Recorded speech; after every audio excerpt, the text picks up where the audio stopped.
অবিশ্বাস্য, অকল্পনীয় ফুটবল দুনিয়াকে স্তব্ধ করে দিয়ে রূপকথাকেও হার মানালো আর্জেন্টিনা ফুটবল ঈশ্বর লিওনেল মেসি। আবারও প্রমাণ করলেন কেন তাকে অসম্ভবের জাদুকর বলা হয়। যখন সবাই ধরে নিয়েছিল সবটা শেষ, ঠিক তখনই মাত্র 12 মিনিটের এক টর্নেডো ঝড়ে ইতিহাস পাল্টে দিল আর্জেন্টিনায়।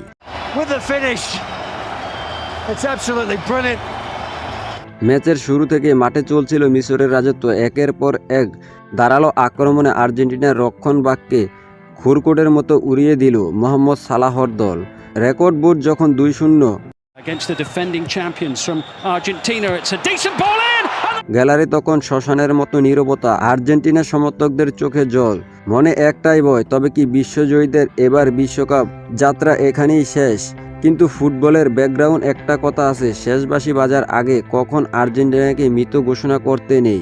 আর মাঠে যদি থাকে লিওনেল মেসি, তবে তো অসম্ভব শব্দটাই তার অর্থ হারিয়ে ফেলে। ম্যাচের শেষ ভাগে এসে হঠাৎ করে রুদ্রমূর্তি ধারণ করলো আর্জেন্টিনা। মেসির একটি পাস যেন মিশরের ডিফেন্সের কামানের গোলার মতো আঘাত করতে লাগলো। প্রথম গোলটি আসে, পুরো দলের মধ্যে বিদ্যুৎ খেলে গেল। এরপর 12 মিনিটে ফুটবল বিশ্ব চাতক পাখির মতো তাকিয়ে দেখলো এক মহাকাব্যের প্রবর্তন।